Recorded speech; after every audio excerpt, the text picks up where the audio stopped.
everyone. My name is Lisa Niekamp-Irwin. I'm the founder of Tomorrow's Technology Today, where we specialize in helping local businesses stay protected with layers of security.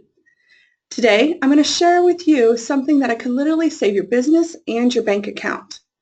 I'm going to show you how I've been able to help business owners like all of you here today drastically reduce those security risks. I think most of you are going to be shocked and find out what I'm going to share with you. The good news is that you're going to know about these threats, and you'll be able to protect yourself and your organization against that growing army of cyber criminals who are working day and night to hack your systems, steal your data, corrupt your organizations, and rob you blind. What we're going to cover is, I'm going to share with you the #1 security threat, and you're going to be surprised to the answer of this one. We're going to talk about the shocking truth about bank fraud and why the firewall and the AV are not enough, and what mobile phones and cloud apps can do to your security and your data protection. I want you to avoid being that sitting duck and protect everything that you've worked so hard to achieve. Most businesses are having mobile and cloud technologies kind of leak into their organizations bit by bit, and it's not done with any strategic intention. And because of that, that's how you're exposing yourself to risk. I've got a special bonus for you if you hang on to the end. And what we're going to do is offer a security audit, and I'm going to include a technology acceptable use template and a copy of what we have here at TTechT as our UAP. Normally we charge $900 for this service because of the amount of time that we spend between myself and my staff providing that security audit for you. So if you hang around to the end, we'll talk about how you can get that free for your organization. And I just came back from a conference, so I have something else brand new, kind of sweeten the deal, but I'll talk more about that later. Now, before we get rolling, I know there's some of you here today that I've never met before. So for those folks, let me briefly introduce myself. I founded Tomorrow's Technology Today in 2002. I came from the corporate world, where I worked for many of the big names like NCR Corporation, Montgomery County in the data processing department, Mercantile Stores, I had to think there, Mercantile Stores, who is the parent company for Dillard's, the large retailer down in Cincinnati, or down in actually more in the South. And I helped them move their local area network from New York City to Cincinnati. From there, I went to Kettering Medical Center, where I was responsible for all of the technology for all of their outside services. And then from there, I was recruited to Crown Equipment Corporation. I helped them implement an ERP system and implement a help desk system for their service department. From there, I went to Clopay Corporation, where I also did more ERP implementations. We did Oracle. And at that time, it was around 2001, where the construction industry took a big hit. And at that time, people stopped buying garage doors. So when the sales started to go down, they put the ERP implementation on hold. And when you put an ERP implementation on hold, you don't need a project manager. So I was laid off, and that was detrimental to me. You know, here I am, an IT person, and I was laid off. So technology never gets laid off. It's always in big demand. So I then found a job with a manufacturing company in Coldwater, and it just wasn't what I wanted to do. I wore so many hats there, and I talked the owner there, Nick, into letting me start my own business, and he would be my first customer, and I promised him I would take the best care of him forever. And to this day, I still do his, he sold his business, but I still do his technology for him at home. From there, I started then with another company, and within the first week, I had 2 customers, and we were on our way. And that's where TTechT was born. A year ago, we moved into new offices here in downtown St. Henry. So we've got a nice facility. So if you're ever in the area, be sure to stop in and say hi. So from there, we have grown. We're in about 5 counties around in the area. We're servicing about 60 customers with our smart services. So from there, we're taking on the world for security. What is the biggest danger today? Complacency. And Andrew Grove said it the best. Andrew Grove was the former CEO, very smart guy of Intel. Success breeds complacency, complacency breeds failure, and only the paranoid survive. So think about this. You're in a building, and maybe at a trade show, something of that nature, you hear the fire alarm go off. You look around, you don't see any fire. No one's moving. No one knows for sure if there really is a fire. So you use that wait and see kind of mentality. Well, guess what? When you're the last one out, you may not get out. So what I'm trying to say is that the alarm bells are going off on cybersecurity today, and I want to make sure you get out safely. The success in the context of our discussion today is that you might not have been attacked yet, or if you were compromised, the consequences probably weren't significant. Because of your success in not being a target yet, have you become complacent about your security measures in your organization? This is a business. It's a criminal business, no less, than a business. The cyber crime rings are very sophisticated. They are well-funded, well-organized, and unlike your business and my business, they don't have to follow the rules. And the success of their business is all about making money. In the evolution of the crime, if you think about it, in the old days, the cybercrime business was pretty simple. You bought a gun, you hid out in a dark alley. When somebody walked by, you jumped them, said stick them up, and took their money. Startup costs and overhead were really low, and if you didn't get caught, you were all okay. But of course, just like any business owner, criminals started thinking, how can I grow my business? And that's where the crime evolved. So trains came along, so instead of them having to rob one person at a time, they could rob 200 to 300 people at a time. The train robbing was far more lucrative because they were crossing remote areas where there was no organized police forces. Individuals were wealthy enough to afford a train ticket were worth robbing, and they were all rounded up and sitting in one convenient location. So today, thanks to the advancement of technology, an ever-increasing trend of storing financial and personal information in the third-party cloud platforms is now the new train robberies. So if you think about it, if a criminal wanted to rob 100,000 people at once, they couldn't do it the old-fashioned way. Today, it's all in a simple hack, single large platform, and at the advanced technology, they can rob millions. And they can tell, and you can tell by the increasing number of attacks that are happening and that you see in the news today. Does everyone remember the JPMorgan credit card hack? Tens of millions. They estimated 80 million personal credit cards and 7 million small to medium businesses in one fell swoop. That was right on the heels of a $40 million credit cards that were stolen from Target and 56 million credit cards stolen from Home Depot.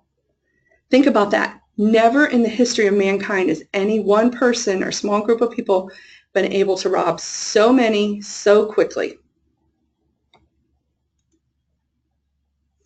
Cybercrime is thriving and growing business, not just a few guys in a garage hanging out.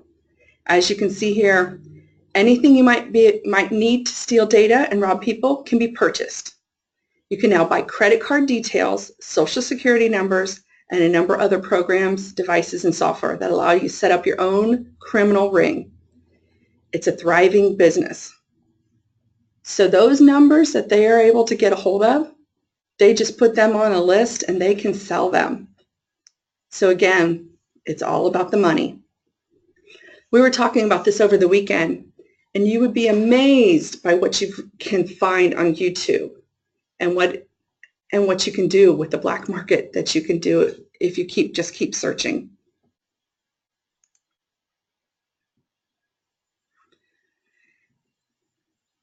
You might be thinking, well, I'm just a small business. I'm not a Target, a JPMorgan. Nobody would want to hack us. Wrong. First, these are larger companies where there are very sophisticated security systems in place. They're not easy to hack. Therefore, if they're getting hacked, getting into your business is a cakewalk, which is why you're a bigger target to them than the larger institutions. The prize might not be as big, but you're far easier to rob than the larger institutions, making you a prime target. Since the cyber criminals have automated tools, they can make a large sum of money by simply targeting a few hundred or 1,000 businesses.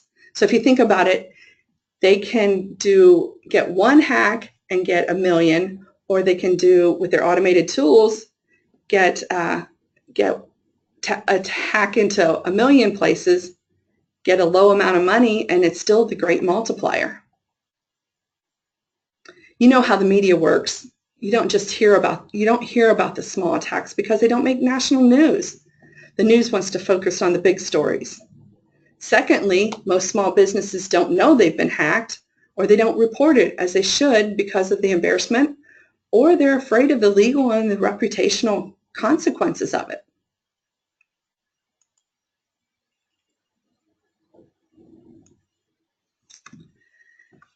$201.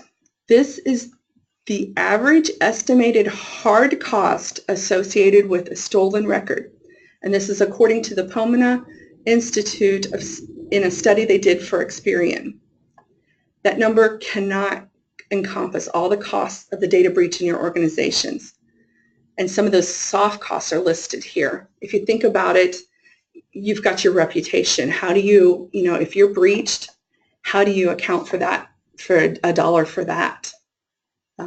The loss of clients. How many people, if you've been breached, how many people want to trust you? I don't know if I'd want to go to that hospital that was out in California that had the ransomware. Think about this one.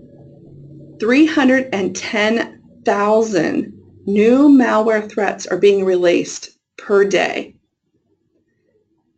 You can't just think of a simple firewall and an antivirus is enough these days. With the proliferation and the sophistication of these attacks, having just that firewall that you get from Walmart and the free antivirus, it's like trying to stop a tank with a squirt gun.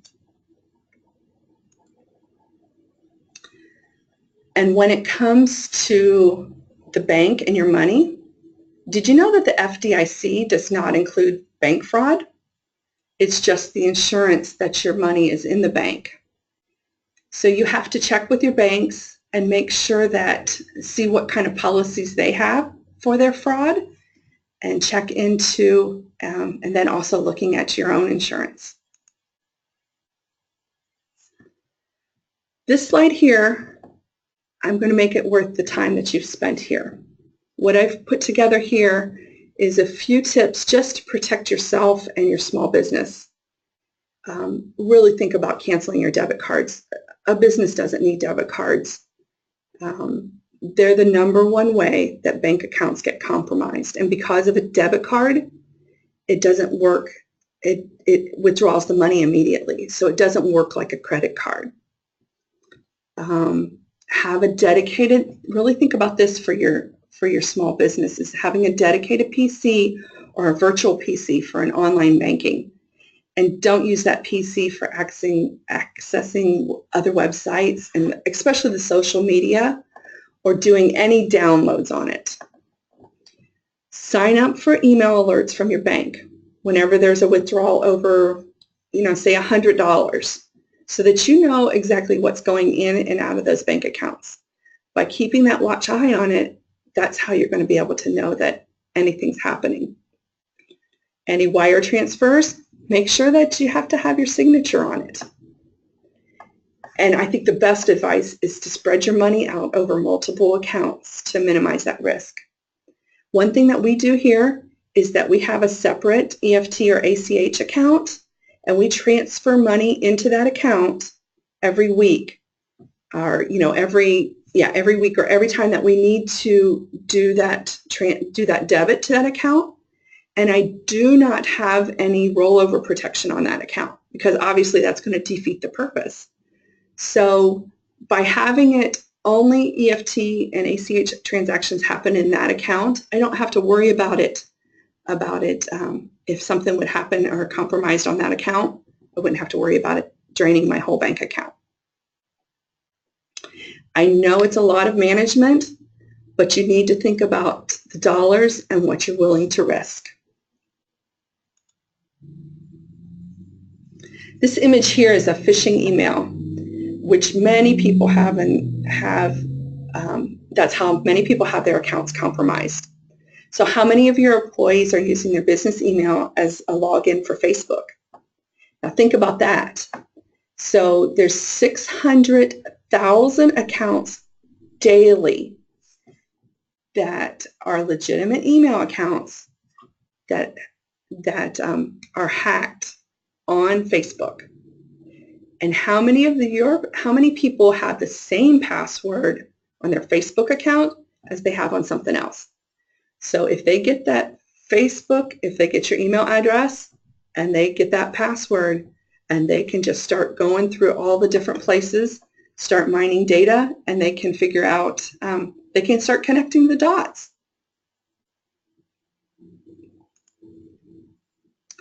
Now let's talk about the hardcore. All it takes is a click in a Facebook ad or a link in an email, and guess what? All of your data can be encrypted. This ransomware is still going on, and it's been going for at least a good 2 years, and they're still getting more and more sophisticated, more and more spoofing, and it's just incredible what it does. And literally the only way you can recover from ransomware when those documents are encrypted is to restore from a backup. So you've got to make sure that you're very careful. Everybody is very careful about what they click on, and that you have good backups in place. That ransomware that was on the California hospital, it actually encrypted databases. Now this is one step further than it's been in the past. So with that, they had databases encrypted so they couldn't get to patient data. And basically they had to go back and restore, or they had to pay to get the keys to unlock those transactions. So with them encrypting databases, it also means the transactions throughout the day. So if you're only backing up once a day, at the end of the day, and you would get ransomware in the beginning of the day or in the middle of the day, your morning data, you're going to have to roll back to the night before. So the morning data that you have done is gone. So we need to really think about those backups and the backup times that we're backing up, and where our risk is, and what it would take to recreate that data. Now don't get me wrong, cloud apps have a purpose, but they have to be controlled, and employees must understand what you can and cannot use on these apps. Do you know if Dropbox is installed at your company? Do you know what employees are putting into Dropbox?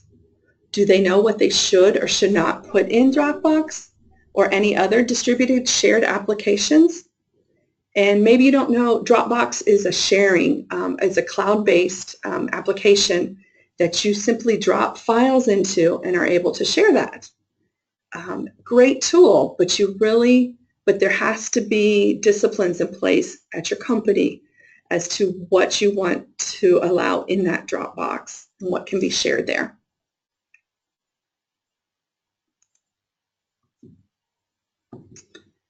So now let's discuss mobile phones. Yes, I'm an Apple person. I love my Apple iPhone, and knock on wood, so far so good, but the Androids are getting hit with malware. The malware growth is accelerating. How many of those mobile phones do you allow on your network? Maybe you have business phones and they are Androids. We need to really think about protecting them and what we allow on our networks. Also making sure that no matter what kind of phone they have, if they have business information on them, if you have your email on there, they need to have a password on them to unlock them. The other thought is, what if that phone is stolen?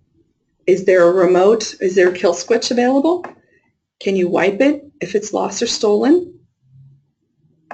And if they're connecting to your network, if you're allowing that phone, that Android phone, to connect to your internal network and it has some malware on it, guess what? Now you've exposed your whole network to that. So mobile management is something that is often overlooked and we need to talk a little bit more about.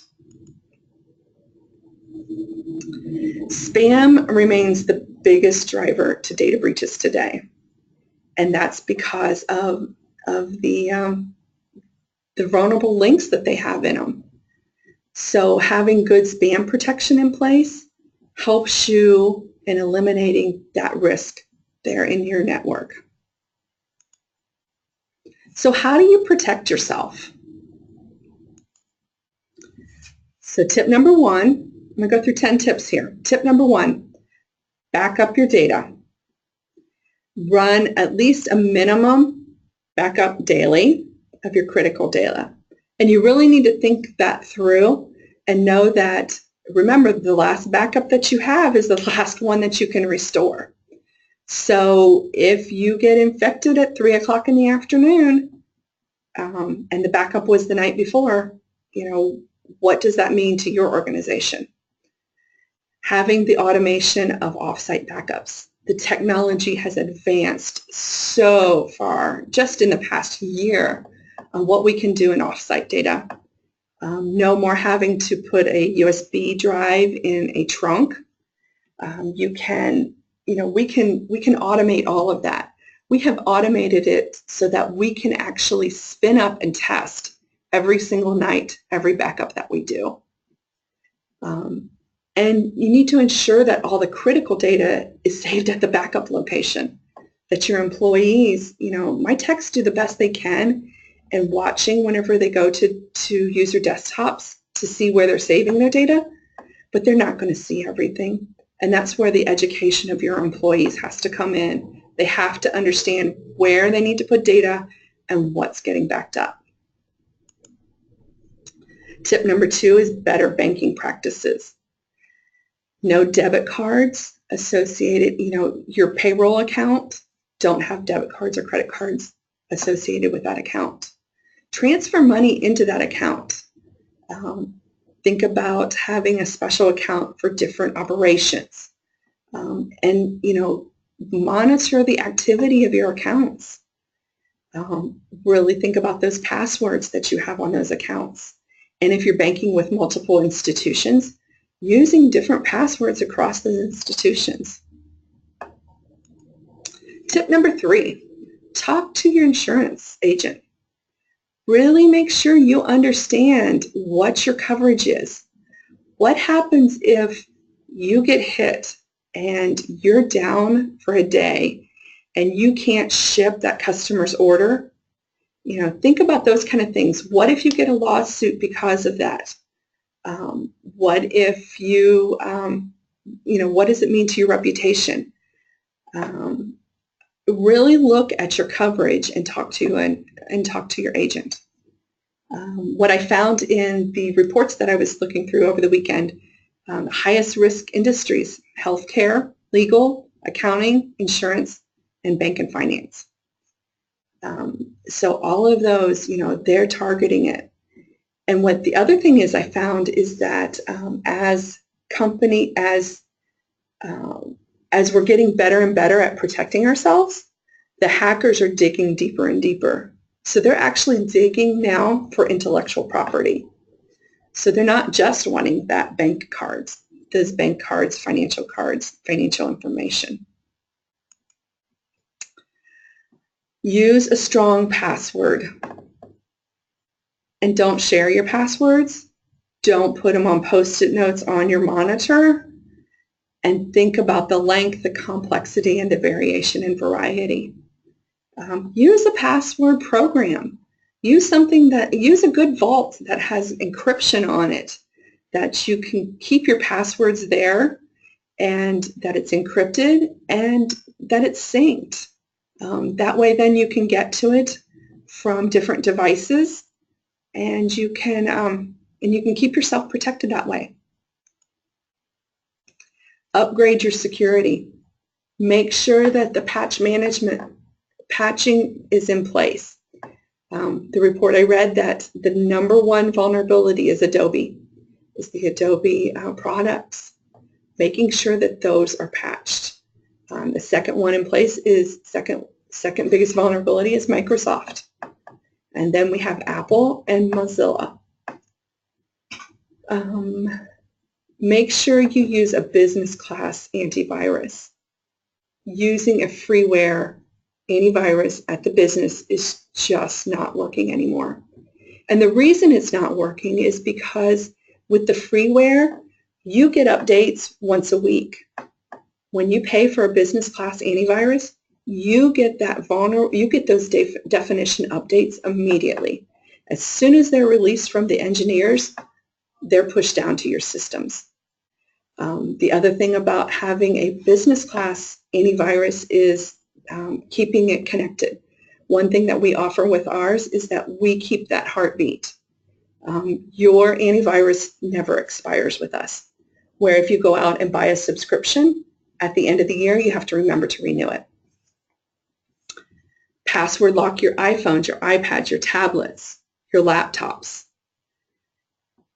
Your hardware is replaceable, but your client's privacy isn't. Have your employees sign an acceptable use policy. Make sure they understand what is acceptable and what vulnerabilities you have at your business. The other thing to consider is user account control. This is a headache for the technicians, but it's what keeps control over. You have to be willing to work with your technology company and keep control over what can happen on that local desktop. Tip number 6, use business class email accounts. I can't stress this enough. Use an email address that comes from your domain. Number 1, it's great marketing. But number 2, the business class email has different security in it than an ISP or than a free mail. And that makes a big difference. We add spam service onto our email accounts. We also have the ability to add encryption service. If your company sends anything, has any kind of need to send personal information, one account at your company should have an encryption service on it so that you can simply type confidential in the subject line and it goes out and it's encrypted. And that way you know you're protected. Common sense security. Keep data on a need-to-know basis. What happens is a lot of small businesses start out, the owner, and you get one or two people, and then eventually you grow to 10, 12, and everybody's admins. So you need to really look at who has access to what data. And, the other thing to think about is if we had a salesman that got the ransomware. And fortunately, he did not have any mapped drives to the network. So because of that, it only encrypted the documents that were on his system. So by making sure that people only have what they need can really protect your data too. Social media, tip number 8. Train your staff on social engineering. They need to know the source. They need to think about what they're doing in the social market. Do not click on a Facebook ad. It's not worth it. If you want to research about that company, go use Google and carefully type those kind of things in there. The other thing that's really important to do is use bookmarks instead of typing. That's the easiest way to get typos. Typos can lead you to malware. By mistype, the hackers are playing off of typos, and that's how they're infecting systems. Tip number 9, physical security. Safeguard your data. Physically secure that data. Really think about where your data is and making sure that it's not sitting out in the middle of the room. Your server's not sitting out in the middle of the room. There is a lot of theft that happens, and that's how some of the breaches happen. Destroy before you dispose. You know, cross-cut shred paper. Destroy those CDs, those DVDs, and if you've got old tapes there from the old backup, those need to be destroyed. Anymore, we don't even reuse hard drives. We just destroy them. Hard drives are not that expensive anymore, so running the drill through them and making sure that they're completely destroyed, that's the best way to permanently wipe that hard drive. Now, if you really want to reuse hard drives, we suggest that we utilize software that's designed to permanently wipe the drive so that nobody can hack into it. Password protect your laptops, your desktops, your tablets, your mobile devices, everything. It's to that point, you know, I feel like a broken record. It's just to that point where you have to. If there's somebody that actually gets into the network, at least if you have more passwords in place, at least it's going to take them a little bit longer to get through things. Tip number 10, employee education. You know, talking and training with your staff. Ongoing reminders and education. If you're not part of my weekly security tips, contact Ashley. Get on my security tips. We are more than welcome to enroll all of your employees in it. Weekly, we send out just a little tidbit reminders, couple sentences, just things to keep in the forethought of security and how important it is. In the 90s, all you needed was a basic firewall, antivirus, tape backup, and the Macarena. You were all set. In the 21st century, it's now layers and layers of protection. You've got to have a firewall with monitoring and logging. You need to have a confined wireless, you know, no open wireless. You've got to have a firewall with the DNS monitoring on it, having an antivirus in business class, having a workstation with DNS monitoring on it, doing an on-site backup and testing, doing off-site backup and testing, ad blocking, workstation and server patching, email spam filtering, and the list goes on. I know it's a lot. I know it's just trying to figure out where is the best way to spend your money and keep yourself protected. And you don't want to lose anything. So, have you figured this out yet? Have you figured out what is the #1 biggest risk or threat to your company? Employees. The click that they can do can devastate you. So as I said, as I keep preaching, you know, the education and them understanding what it means to your business and what they can do. That hospital ransomware is huge. You know, that click detrimented, took down that whole hospital. I think they said 12 locations that they had to go back to paper to service people for. So the bottom line is you need to get serious about protecting your company against cybercrime. So 3 steps to protecting your company, your organization. Step number 1 is the threat assessment. What's lacking in your security now? What do your employees know? What kind of third-party cloud apps are you using? Do you know about them? Do you know your systems are truly being backed up?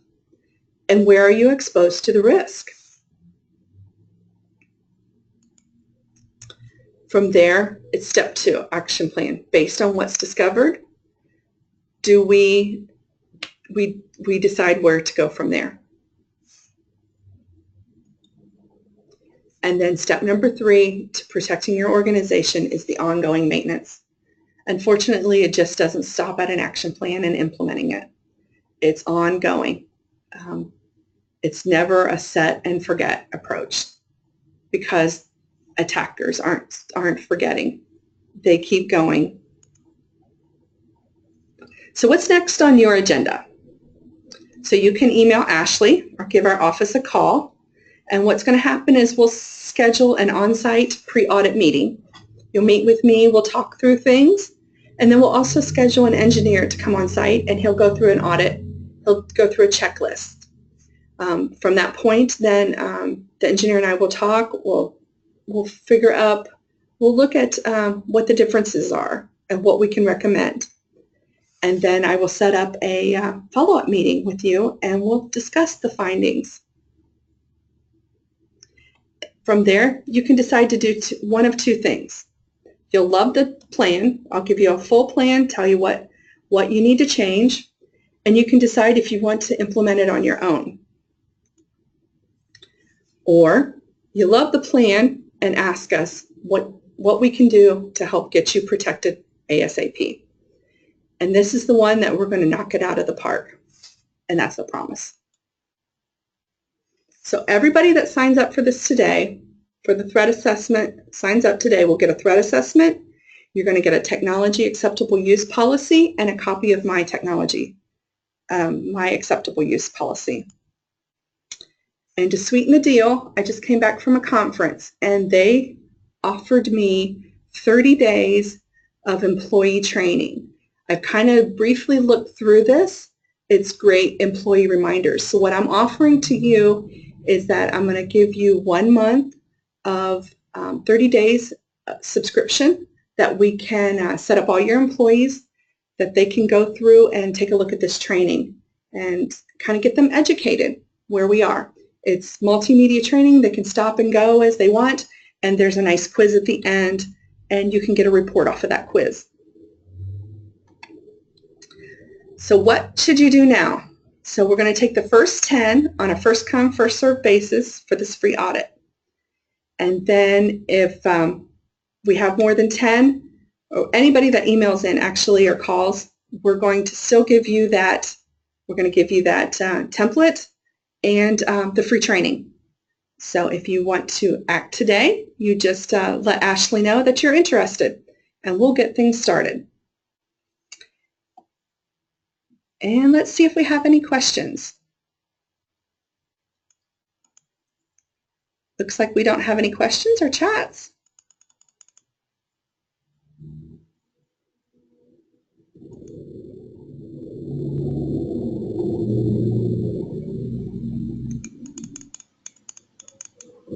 I have a hand raised. Let me see if I can figure this out.